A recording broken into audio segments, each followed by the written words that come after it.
amongst all of you assembled here for the 30th annual seminar,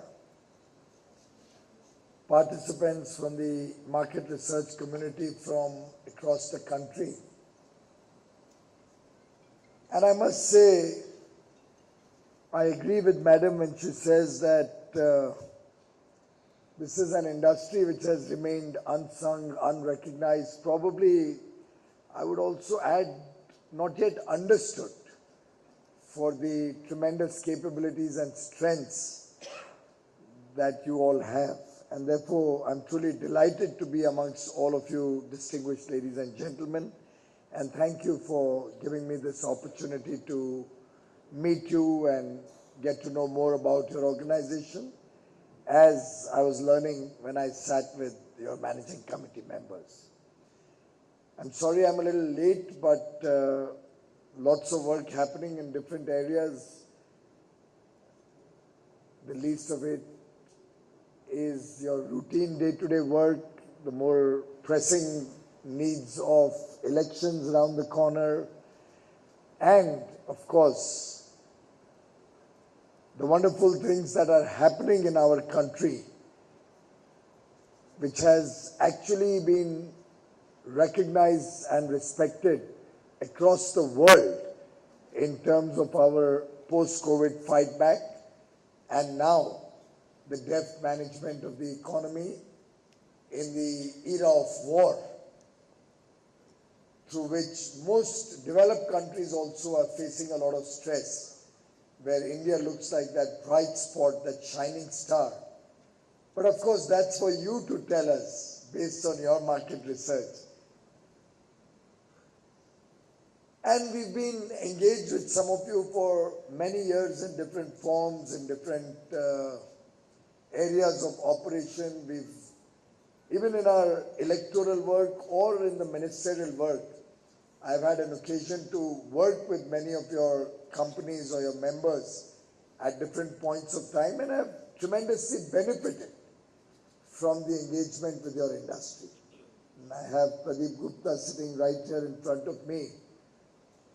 Access My India probably would be one of the only Indian MR companies which has a case study today at Harvard Business School for the accurate calling out of elections consistently, one after the other, for probably all of the last 7 or 8 years that I've known him. And over this period, I think the entire industry in India has matured quite significantly.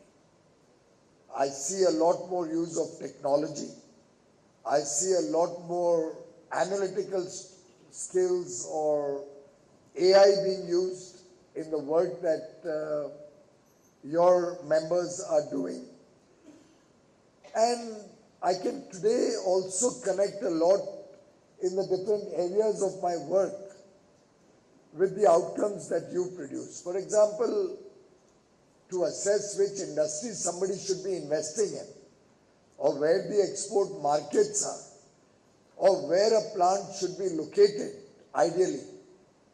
For all of those areas related to commerce and industry, I'm sure you can come up with some very, very insightful comments, very insightful information, which can be very useful for people in business, for our industry participants, for our exporters. Similarly, when we distribute food to 80 crore people, and today we are not only giving out food under the National Food Security Program, but also under the Pradhan Mantri Garib Kalyan Ann Yojana, which has ensured that no child has slept hungry through the very trying times of COVID. Something that I think every Indian is proud of, that probably one of those rare countries in the whole world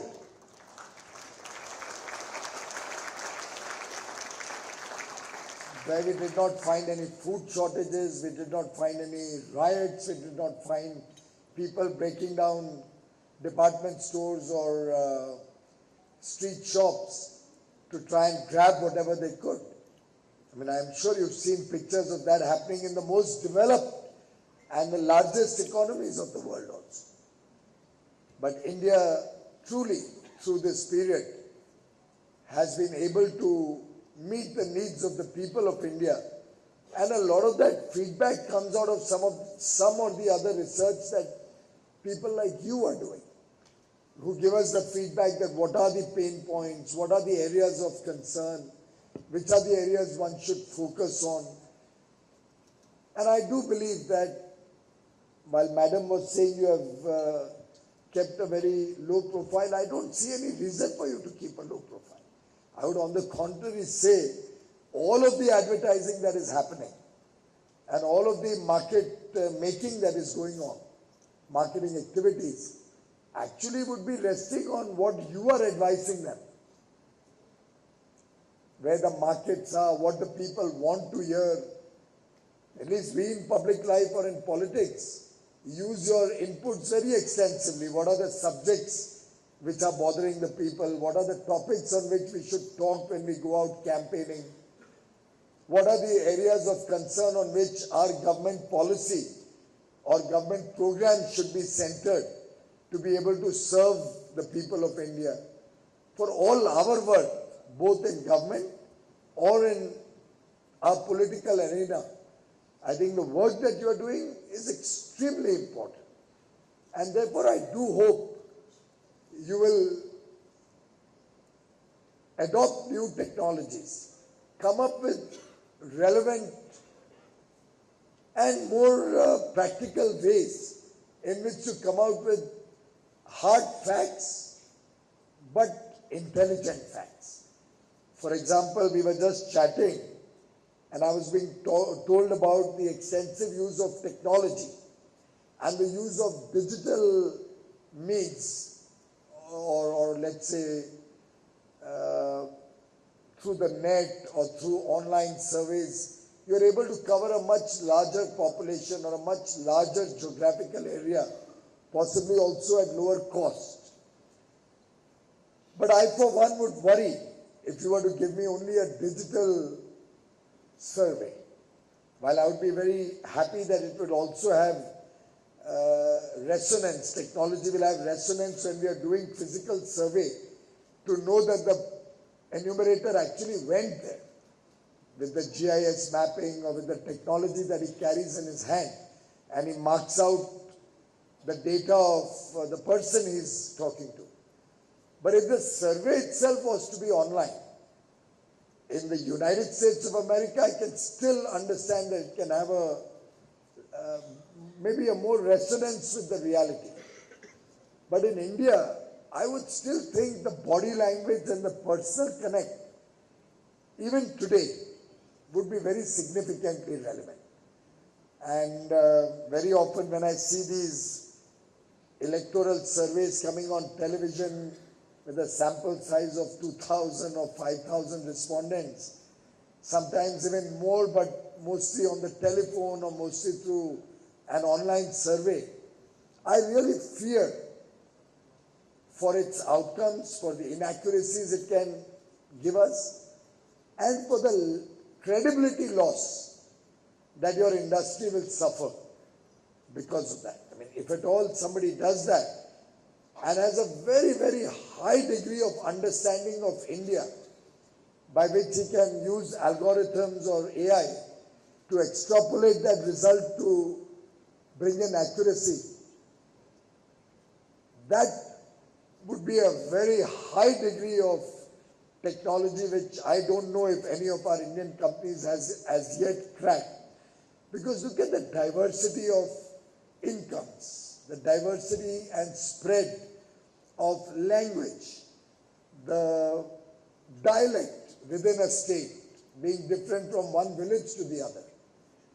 The fact that very often different strata of society thinks differently, and I'm sure on the phone or on the net, you're not going to ask him to tell you first what his income is. And even if you do, you have no way of verifying what accuracy he has put in.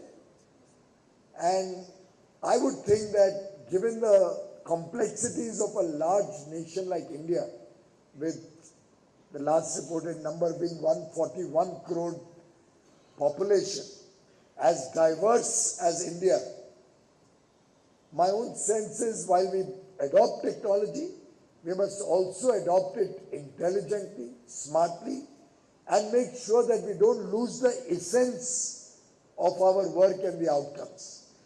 Particularly when the big companies come with very flashy charts, graphs, all those infographics and all, I get very intimidated, I get very scared.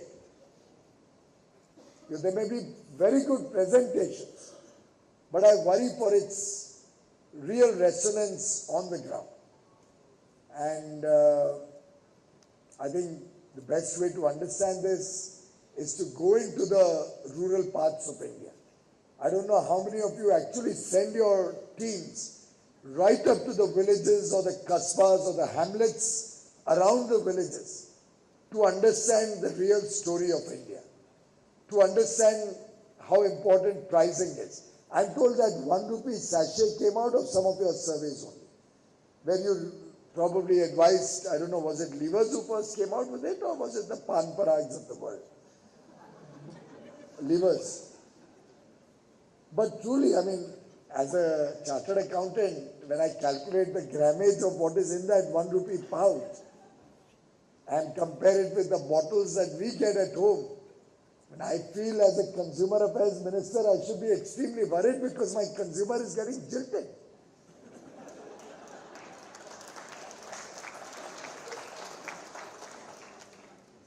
But then there is another reality, that there is an aspirational India which also wants to use a shampoo, which also wants to use the goodies of life which he sees on internet or he sees on television advertised in a big way. And therefore you have come up with a solution, albeit very expensive in terms of packaging cost and distribution cost, which has helped multiply your market or your customers' market and help take these things to the remotest parts of the country. And it has its flip side, so maybe it's the frugal mindset and somewhat Indian mindset also. But when I go to a hotel, or maybe if I was to be staying in the Leela, and I would be seeing those bottles of shampoo and conditioner and liquid soap, I very often wonder that what happens to this after I leave the room? Is it all wasted? Do they recycle it? Because if they recycle it, then I'm really worried. But if it's wasted, I'm doubly worried. Small things.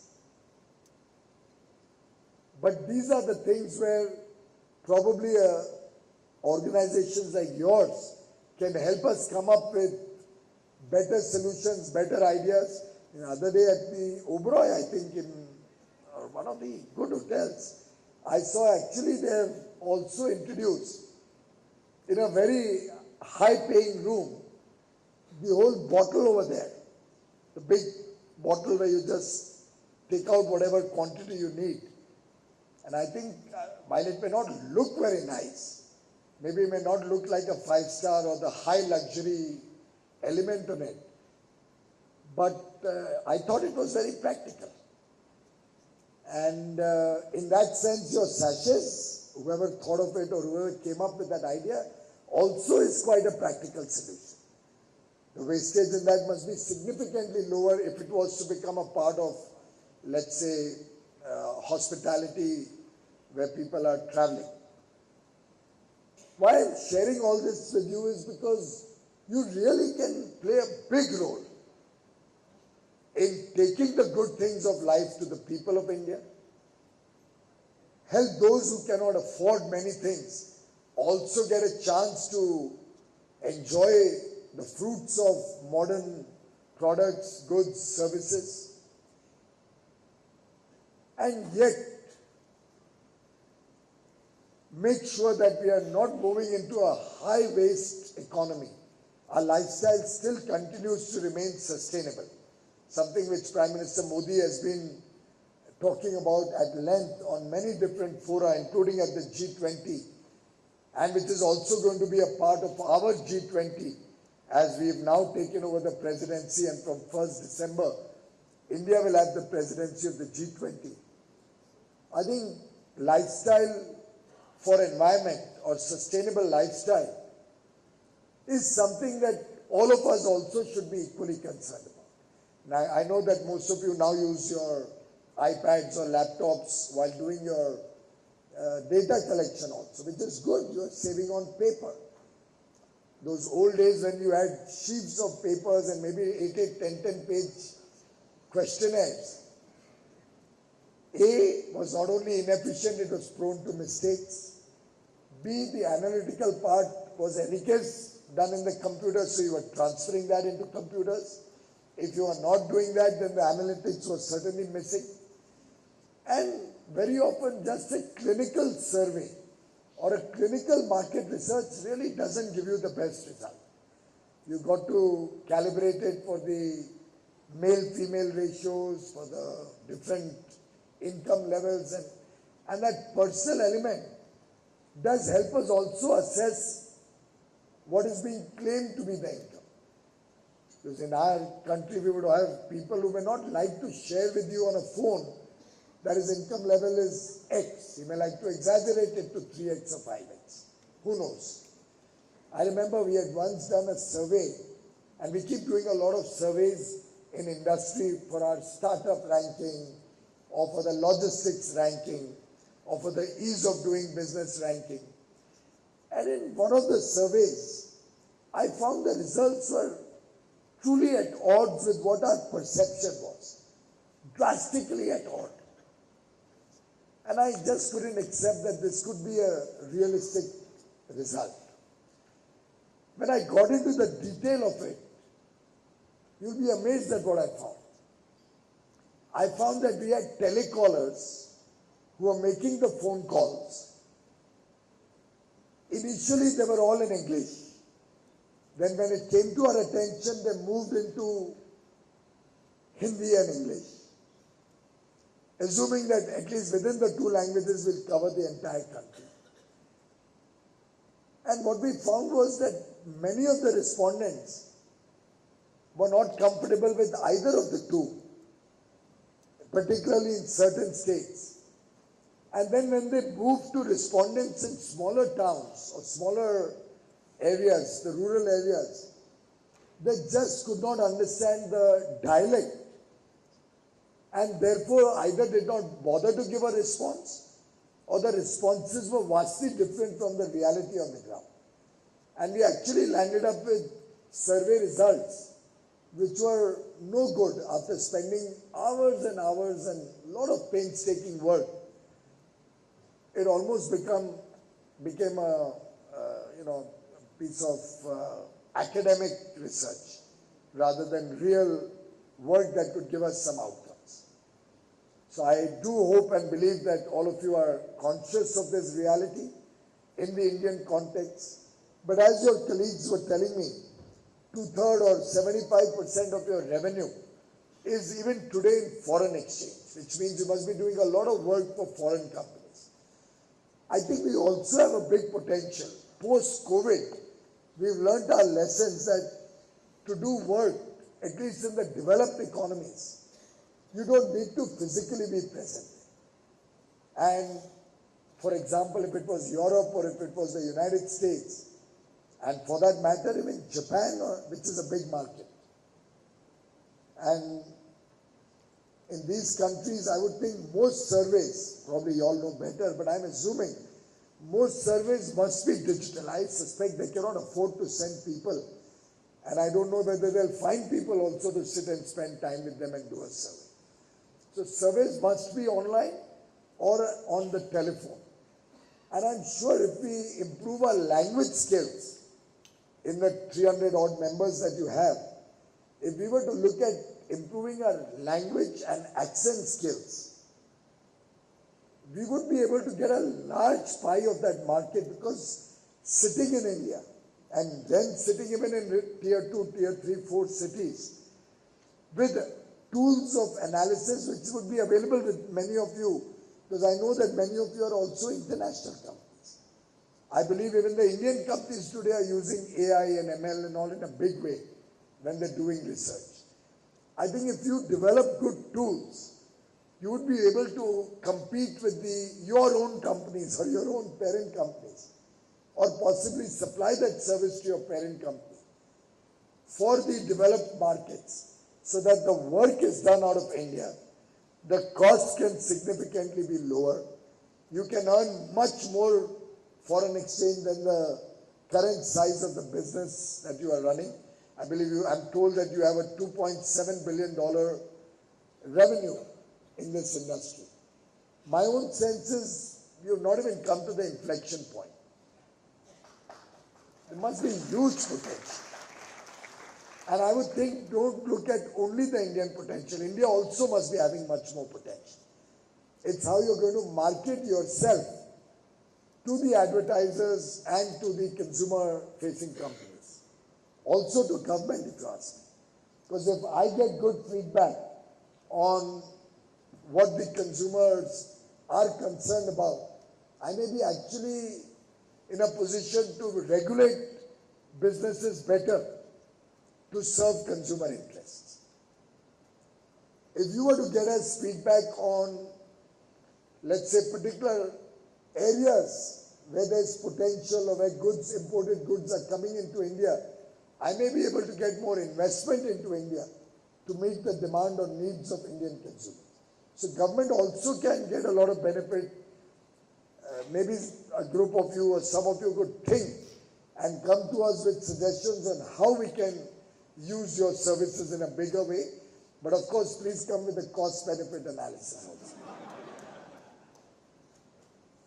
But I'm sure advertisers and business and industry can benefit hugely from your research, from your interface with the market, your interface with consumers or the people at large.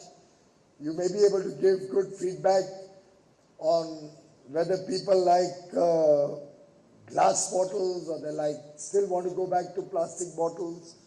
You can possibly also give us feedback or give industry feedback like you did on the sachets, on the packaging. The other day I saw Parle biscuits also in much smaller packs. And I thought that was very convenient. You could actually carry it in your pocket, and that's something I love to eat when I'm hungry. It's probably the best meal you can get, a Parle G biscuit with a cup of coffee, or actually rather not a cup of coffee, tea or coffee, kaach ke glass, so that it remains hot and you can enjoy it. And no more wholesome meal than that when you're out campaigning and you've not had a meal for many hours. So I do think these are your contributions. I'm assuming somebody amongst you might have recommended to Parle or to the Chauhans that while you have a great product, a great package, I find their regular was also a very good package. But the smaller one is even more efficient for its ability to be carried in the pocket. 5 rupees. And they keep reducing the biscuits. Well, that's your marketing story. I'm not going to interfere in that, and don't worry, neither is the Consumer Affairs Ministry. We only want you to be honest in the product that you're marketing. So if you're marketing, 50 grams, you say 50 grams. If you're making it 45 grams, please boldly and loudly announce it's now 45 grams. While, the rest is your business, not ours for being bothered about.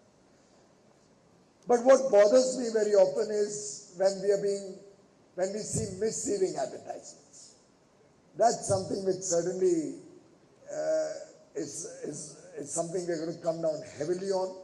I've had cases where I've actually been watching television and finding fault with some of the advertising, and simple case in point is these mutual funds and insurance companies. So your whole advertisement was at a particular pitch and a particular speed, but when they wanted to give the risk factors, I don't think any of us could understand what they're saying. But I do believe I'd asked my office to interfere, and I think something has happened, because I saw a few ads in the last few days where I saw the risk factors also being read out at the same speed at which the marketing portion of the advertisement was. While it may seem a small thing to some of you, I think we have to be honest in our work. We have to give it as it is. And that's what we believe your industry is famous for. And that's why we trust you.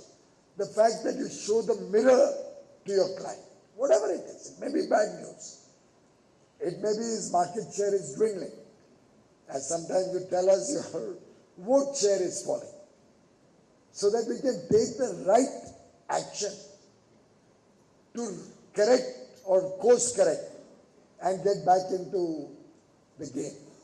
And I think that high level of integrity is something that I'm sure as your code of ethics or your own internal regulation you must be having. I do hope you have some sort of a self-regulation mechanism, because I find that whichever bodies do the self-regulation smart and honestly and have a code of ethics which you implement, A, government will then not interfere in your work. B, the credibility of the industry helps individual businesses also get more work. And C, of course, that's our duty as ethical business persons, that we don't misrepresent the facts. We give it honestly, truthfully, and we caveat wherever we think that there's a margin of error. So, I mean, you don't run a survey with 2,000 people, all India, and then say that this is representative of the Indian taste or Indian market. I would suspect it would be near impossible. At least in politics or in our election surveys, I have found, or maybe I may be right or wrong, I don't know, but I have found 1,000 or 1,100 to be the right size of sample when we are covering a certain election, to be able to get a reflection of the people's mood. And I'm not talking about Lok Sabha election, I'm talking of the smaller elections. In the Lok Sabha, probably the size needs to be much larger, or maybe 1,080 or whatever we do every assembly constituency. And I can only tell you this, I've used many of your companies in different size or shape or form over a period of time now, certainly for the last 10, 12 years, to very good effect. So you have one satisfied consumer standing before you, as must be many, many, many more all across India and across the world. I wish all of you well in your business. I wish you lots of success in your ethical, high standard outcomes that you are sharing with the country and with businesses in India. I do hope you'll continue to remain on that path. I would encourage you to focus more on self-regulation, and certainly I would encourage more of you to see how this size of the industry can expand, so that the next time around when I come to your program, instead of telling me that you have about 115,000 to 150,000 persons engaged in this industry, I think the next time you invite me, sir, I hope you will invite me when you have 1 million people working in this industry. My best wishes to all of you. Thank you.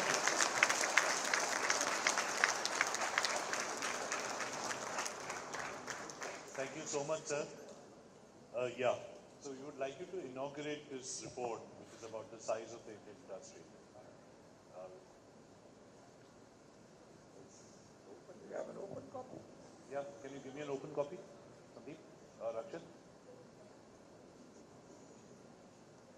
Almost packets to make sure nobody can open it. It's like the shampoo sachet. Yeah, that's very difficult to do.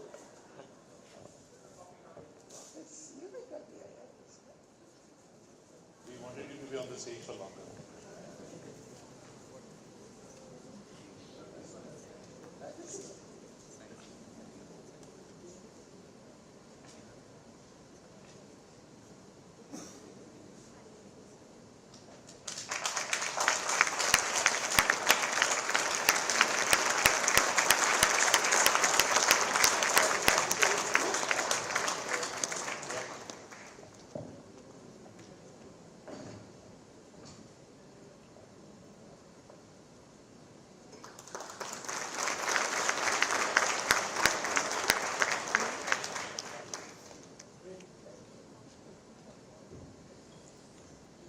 sir, it's been an absolute honor to have you with us for this program today as a chief guest. I think the points that you made reflect the understanding that you have of our industry, but also of the Indian consumers. There are two things that have remained with me, which in your own words. One is hard data, but intelligent data.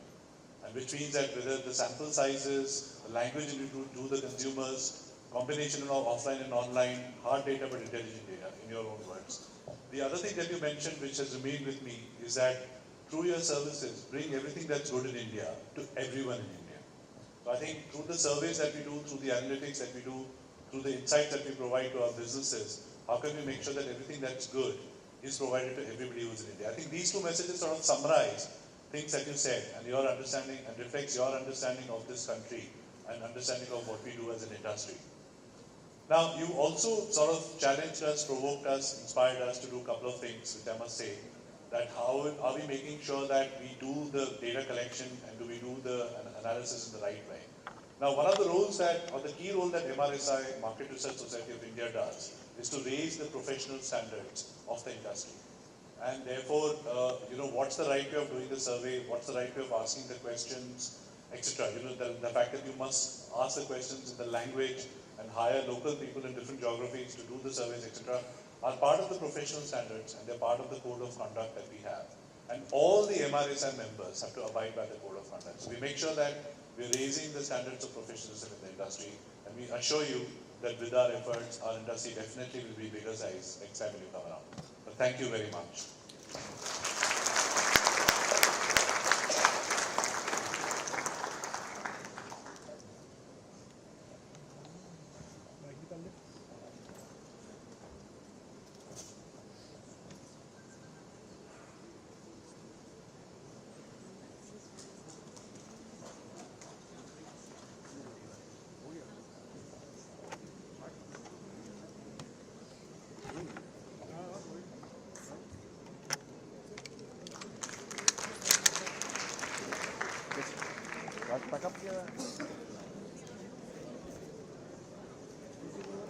हाँ छोटी cable ले लो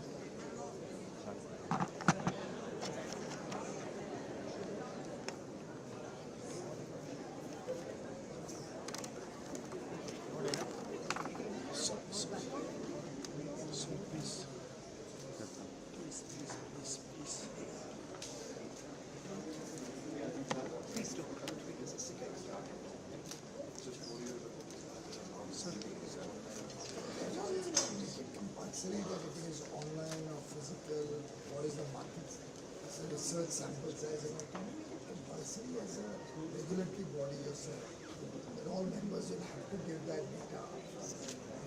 So in election service, for example, we said, TV screen पे sample size तो दिखता ही नहीं. Transparency of I suffer, I don't want to give negative points, but I suffer along with the good service, I also suffer bad service. Fake service. एक जाता भी नहीं अब पनवड़िया को पूछ के हमें आके बोल देते हैं ये नहीं सब.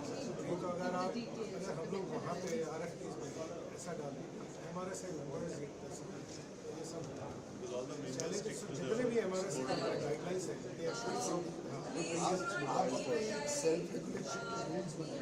हाँ जी बने हुए और उसके इम्प्लीमेंटेशन के सब नंबर से कनेक्टिंग नीचे कि we can utilize them or cancel their memberships and action.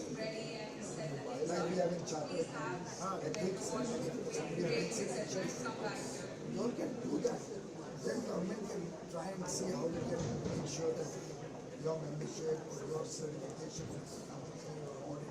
We also make sure that we tell the users that the agency that they're using, make sure they are MRSI members. Yeah. Because then you know that they use a code of conduct.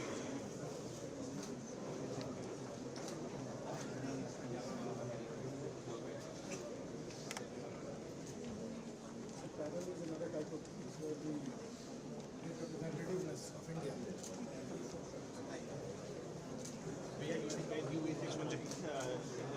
Yashwant जी नीचे कहाँ से लेना है stair कैसी नहीं capture को दिया this also will like capture the best price technical actually make out a shelf and ask people to sit kind of a research we did. with the price. So with this, we can find the optimal pricing for each of them. You could actually show candidates photographs and leaders photographs. Yeah. So we also do this. This is a good idea. Sir, this is the study which happened, which came up with those packs, the 5 rupee packs, the 10 rupee packs. This is where the study goes. Good luck. आगे चलिए जो से रास्ता thank you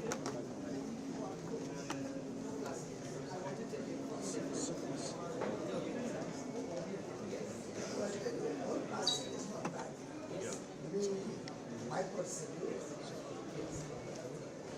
But for example, it makes sense. Yes. I need plastic bottles. Because those products you make in plastic waste give us a better price.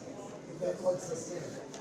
And when you're using glass water bottles, you're wasting that much water for cleaning it. Then the transportation is a pain for wasting. So, sir, these we are going to recycle. We'll just have a quick That's why I say it's cost effective. Everything has to be cost sensitive. Sir please Cost sensitive. यार photo भाई photo हो गया आप थोड़ा सा पीछे आपको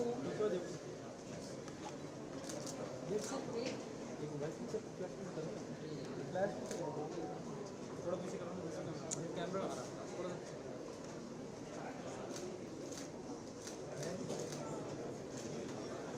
Thank you very much. Please go ahead. I think it's separate.